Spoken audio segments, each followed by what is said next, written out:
जय Shri Ram sir. Sir मैं ये शेयर करना चाहती हूँ कि हमारे हाँ। आसपास जो इनके सेंटर ज्वाइन किए हुए हैं ना, जो लोग अभी भी जा रहे हैं, जी जी जी। उनके उनके हार्ट में प्रॉब्लम्स आनी शुरू हो गई हैं। कम से कम 3-4 केस ऐसे सुनने में आए हैं मुझे कि जिनका हार्ट का जी जी। ऑपरेशन हो रहा है, दूसरे का भी हो रहा है, तीसरे का भी हो रहा है। तो उनसे बात तो नहीं हो पा रही है, पर मुझे तो यही लगता है कि कहीं ना कहीं ये जो स्ट्रेस इतना अंदर भर जाता है, ब्रेन वॉश होने के बाद इंसान ना मंदिर जा सकता है, सेंटर तो छोड़ने की बात ही उसके दिमाग से उसको डरा देती है, हिला देती है, तो वो सेंटर छोड़ नहीं पाता, तो वो ट्रैप में ऐसा फंसा रहता है कि वो अंदर अंदर से घुलता रहता है।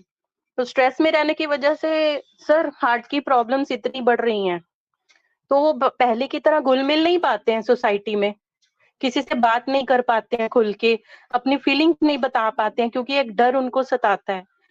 और मैं इनके ट्रैप से निकल चुकी हूँ, इसलिए वो मैं फील कर पा रही हूँ कि वो क्या फील कर रहे हैं।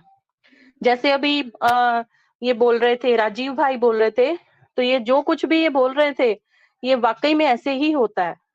मैं खुद लोगों के घरों में जा जाके ये सेवाओं के नाम पे ये कहाँ कहाँ इतनी दूर दूर भेजते हैं, ग्रुप्स के ग्रुप्स बना के कि पोस्टर लेके जाओ, पैम्फलेट लेके जाओ, वो बांटो, और हम लोग अपने घर छोड़ छोड़ के इनकी सेवाओं पे चले रहते हैं। और इनको कोई मतलब नहीं होता है कि हमारे घरों का पीछे से क्या हाल है। इनको कोई मतलब नहीं है सर किसी से। इनको सिर्फ और सिर्फ अपनी सेवा और अपनी एडवर्टाइजिंग चाहिए, और कुछ नहीं चाहिए। और जो कल सर जिस टॉपिक पे बात हो रही थी, वो भी पॉइंट उठाना चाहूंगी, क्योंकि ब्रह्मचर्य के ऊपर, पवित्रता के ऊपर ये जो इतना जोर डालते हैं, उसको लेके हर हर दंपत्ति, हर मैरिड कपल अंदर ही अंदर घुलता है। और वो स्ट्रेस इतना ज्यादा हावी होता है कि जो जिस चीज को आप दबाते रहते हो, वो चीज आपके दिमाग पे इतनी हावी हो जाती है कि आप किसी को भी गुस्सा करने लग जाते हो। ये सर सब कुछ मेरे साथ हो चुका है। ये विदाउट एनी रीजन क्रोध आ जाना, विदाउट एनी रीजन ये अजीब सा बर्ताव हो जाना, एकदम अलग थलग हो जाना, ये सब चीजों में से मैं निकल चुकी हूँ। और दया आती है उनपे जो अभी भी इस ट्रैप में फंसे हुए हैं सर।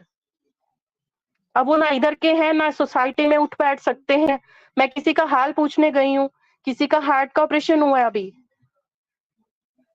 पीजीआई से आया, वो उसका हाल पूछने गई हूँ। वो हस्बैंड और उसकी वाइफ ने मुझे घर के बाहर से ही भेज दिया बहाना बना के सर। ये थोड़े दिन पहले मेरे साथ हुआ है। उसने मुझे अंदर नहीं आने दिया, उसने बहाना लगा के मुझे बाहर से भेज दिया कि हस्बैंड के साथ कहीं बात ना कर लूं, क्योंकि वो अभी तक कंटिन्यू है, उसके दिमाग का भी ब्रेन वॉश करके रखा हुआ है। वो हस्बैंड को कैसे भी करके वो लेके जा रही है। हस्बैंड उसका मुझे चोरी मिला था, वो छोड़ना चाह रहा है, और उसकी वाइफ उसके साथ बहुत जबरदस्ती कर रही है। अरुण सर जो भी बोल रहे थे, अरुण सर ने बिल्कुल सही कहा है। एक बार वाइफ जाती है, फिर धीरे धीरे फैमिली जाती है, फिर हस्बैंड लोग फंस जाते हैं। तो ये सर बहुत बहुत बुरा, बहुत बहुत बड़ा ट्रैप होता है। ये बाद में ही पता चलता है, जब इंसान लुट-पुट जाता है, खाली हो जाता है, वो ना परिवार का रहता है, ना समाज का रहता है। और जब उसको उसी समाज से थपेड़े पड़ते हैं, उसके परिवार वाले उसको दुत्कारते हैं ना सर, फिर पता लगता है कि हमने क्या गवाया। हमने अपनी फैमिली गवाई, हमने गृहस्थी गवाई, हमने बच्चों का, पति का प्यार गवाया, सिर्फ इनकी वजह से।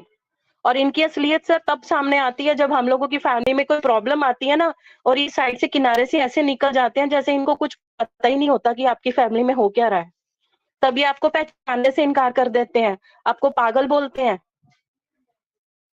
आपको दूसरों से बात करने से रोकते हैं। सबको बोल दिया जाता है इसको अवॉइड करो, इसको अवॉइड करो, ये पागल है, इससे बात नहीं करनी है, ये शिव बाबा का बच्चा नहीं है, इसको भगवान की पहचान नहीं हुई है।